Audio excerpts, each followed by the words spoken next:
Kembali Anda menyaksikan program Kompas Petang, Saudara. Rusun Bumi Cengkareng Indah, Cengkareng Timur, Jakarta Barat masih terendam banjir. Warga mengeluhkan belum adanya bantuan logistik dan akses yang terputus. Warga di Rusun Bumi Cengkareng Indah masih berjibaku dengan banjir sejak Selasa malam, Saudara. Lebih dari 1.000 keluarga terdampak banjir. Salah seorang warga pun mengeluhkan pompa yang mati, kemudian belum ada posko evakuasi, serta sulitnya pemenuhan kebutuhan logistik. Saat ini, Saudara, petugas masih berada di lokasi untuk memfasilitasi warga yang ingin keluar dari kawasan rusun. Ketinggian air di kawasan ini bervariasi. Sejumlah kendaraan yang belum sempat diamankan masih terparkir di kawasan rusun.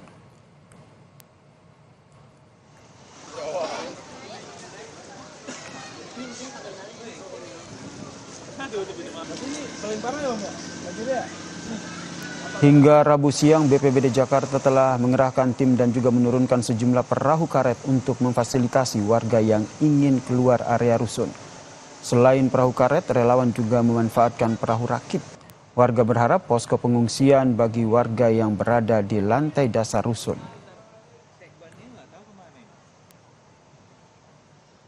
Hampir segini, Mbak, tapi informasi dari yang di Dahlia sudah hampir seperut. Nah, itu hujannya dari kemarin, ya. Sampai sekarang ini kalau hujan lagi pasti akan lebih tinggi lagi. Nah, saat ini informasi pompanya mati, Pak. Ya, mungkin kerendam air ya. Nah, di dalam itu lumayan banyak. Kalau total warga yang terdampak semua, ya itu 1.800 KK lebih. Tetapi yang di bawah itu, yang lantai 1 itu 250 KK. Nah, saya berharap ini dari BPBD, ya, ini poskonya belum ada ini. Posko evakuasi, arah kemana mau diarahkan, ibu hamil atau anak-anak yang disabilitas mau diarahkan kemana nih? Akhirnya mereka evakuasi secara mandiri.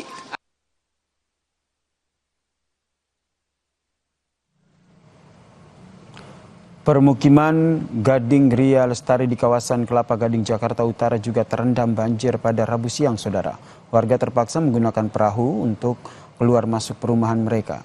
Ketinggian banjir bervariasi dari 80 cm hingga 1 meter. Sejumlah warga memilih mengungsi ke rumah kerabat mereka. Banjir terjadi usai hujan deras sejak sore kemarin. Saluran air di area permukiman ini ataupun perumahan ini, Saudara, tidak mampu menampung debit air dan meluap ke permukiman warga.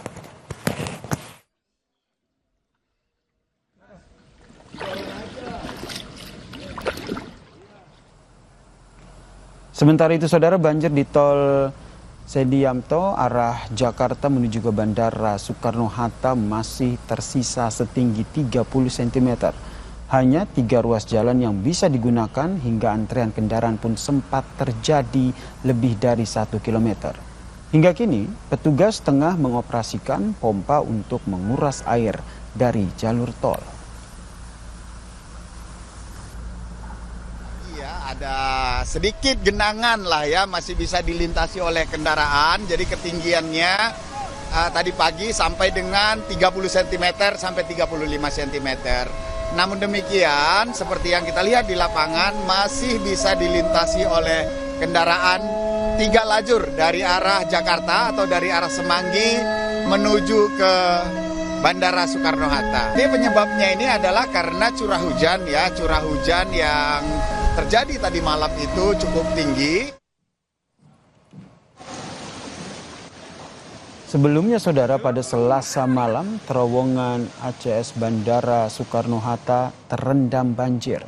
Ketinggian air setinggi 50 hingga 60 cm tidak hanya merendam akses menuju ke Terminal 1, 2, dan 3, namun perjalanan kereta komuter lain di stasiun Bandara Soekarno-Hatta juga terganggu.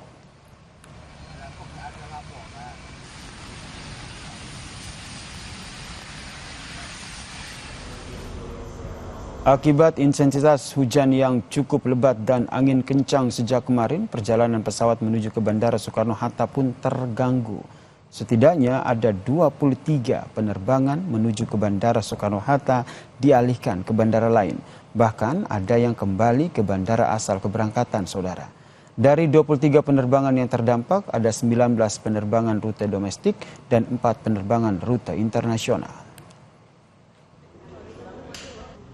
Karena cuaca buruk di Bandara Soekarno-Hatta mulai pukul 18.00 itu karena cuaca tidak kunjung reda, kemudian sekitar setengah jam kemudian ada beberapa pesawat yang memutuskan untuk kembali ke bandara asal maupun bandara alternatif. Jadi memang prosedur penerbangan jika bandara tujuannya tidak bisa didarati maka ada prosedur mereka ke alternate.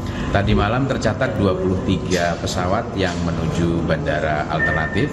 9 diantaranya sudah berusaha untuk landing sebenarnya, kan tetapi karena memang jarak pandang yang terlalu dekat, mereka tidak bisa melakukan pendaratan. Saudara, banjir pada Selasa malam juga terjadi di Silang Monas, Jakarta Pusat. Banjir setinggi 30 hingga 50 cm ini bahkan mengepung kawasan sekitar Monas hingga bundaran Patung Kuda. Genangan banjir membuat kendaraan memperlambat laju mereka. Buruknya saluran drainase membuat air hujan yang turun dengan intensitas tinggi tidak mampu tertampung dengan normal, saudara.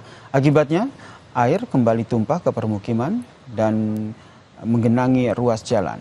Meski masih dapat dilalui kendaraan roda 4 dan juga bus Transjakarta, banjir sempat membuat sejumlah kendaraan roda 2 mogok.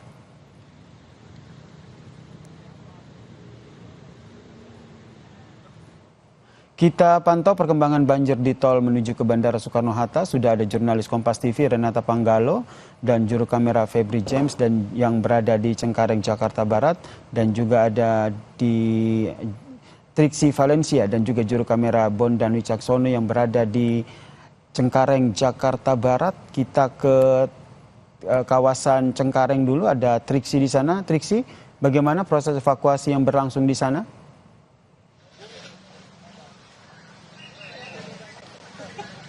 Iya, proses evakuasi masih terus berlangsung.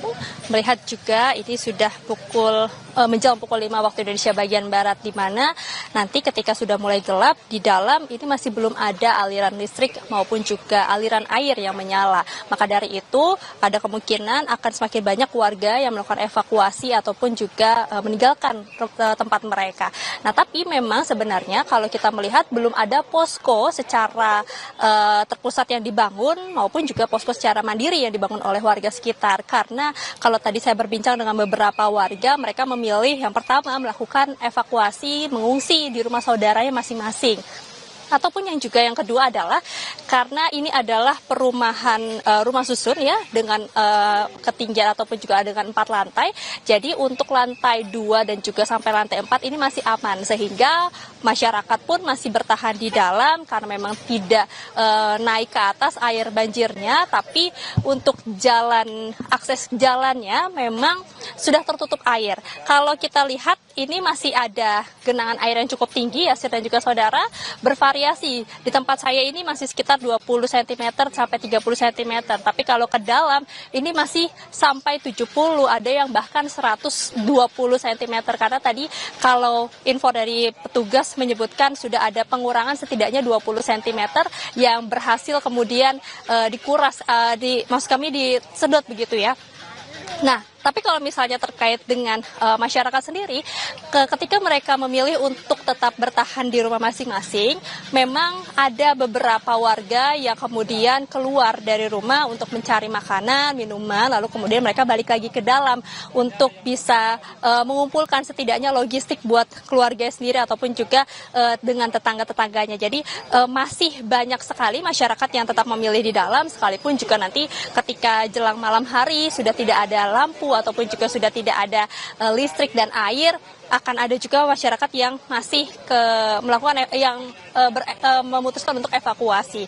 Nah, kalau kita lihat di dalam ini ada beberapa perahu karet yang standby, setidaknya ada 4 perahu yang juga sudah berada di klaster-klaster untuk membantu masyarakat yang ingin evakuasi dari tempatnya. Tadi kami melihat baik dari perahu-perahu tersebut memang mayoritas adalah ibu-ibu, kemudian juga lansia dan juga yang membawa anak-anak. Nah, anak-anak ini yang kemudian menjadi prioritas utama untuk dilakukan evakuasi, termasuk juga bagi keluarganya untuk memutuskan mengungsi di rumah saudaranya masing-masing, karena mengingat juga bagaimana kondisi di dalam dan banjir ini sendiri yang dikatakan adalah banjir tertinggi dibandingkan pada tahun 2020 ataupun juga pada banjir biasanya, ini diperkirakan akan surut sekitar 3 sampai 5 hari. Maka dari itu masih ada kendala-kendala yang dialami dari air kali yang lebih tinggi daripada air tempat ini sehingga tidak bisa menyedot air, dan kemudian juga yang ditakutkan adalah kendalanya masih turun hujan, karena kalau masih turun hujan maka proses untuk menyedot air ini akan kesulitan dan juga ditakutkan air kembali meninggi. Yasir. Baik, dari Triksi yang melaporkan dari Cengkareng, kita bergeser ke Renata Panggalo. Selamat sore Renata, ini terkait dengan seluruh lajur tol di sana, apakah sudah dapat dilalui?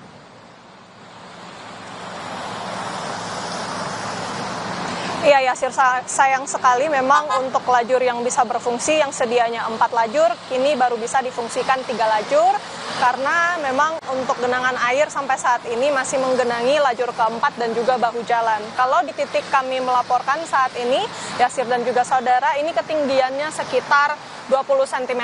Juru kamera Kompas TV, Febri James, akan memperlihatkan kepada Anda situasi terkini lalu lintas di Jalan Tol Sediatmo kilometer 31 tempat kami melaporkan. 3 lajur yang sudah berfungsi memang masih agak sedikit becek di area lajur 3, namun ini sudah bisa digunakan. Untuk kecepatan kendaraan sendiri ini, Yasir dan juga saudara, diperkirakan sekitar 10 sampai 20 km per jam saja karena ini memang belum cukup aman bagi kendaraan untuk melaju dengan cepat karena masih adanya genangan air.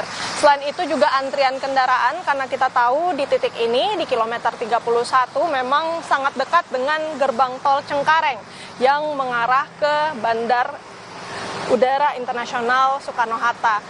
Jadi memang untuk antrian ini cukup padat karena selain kendaraan ini harus berjalan cukup lambat karena adanya genangan air dan juga ini merupakan antrian untuk masuk gerbang tol begitu, Yasir dan juga saudara.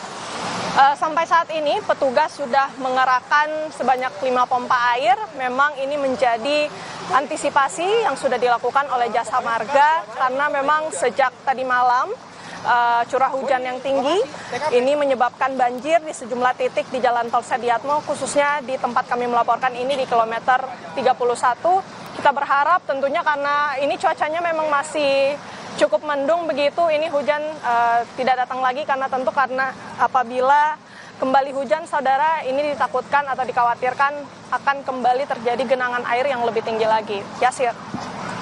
Terima kasih jurnalis Kompas TV Renata Panggalo atas informasinya terkait dengan tol Sediatmo menuju ke bandara yang masih belum bisa beroperasi secara normal begitu, dan sebelumnya ada Triksi Valencia terkait dengan bagaimana proses evakuasi korban banjir di Rusun Cengkareng. Dan saudara, usai jeda, Kompas Petang masih akan kembali dengan informasi penting dan menarik lainnya bersama dengan rekan Maidop Elfrina. Silakan Maidop. Terima kasih Yasir. Usai jeda kami kembali dengan informasi jenazah warga negara Indonesia korban penembakan di perairan Tanjung Ru, Selangor, Malaysia, Basri, tiba di Indonesia. Kementerian Luar Negeri menyebut korban yang selamat dari penembakan oleh aparat maritim Malaysia mengaku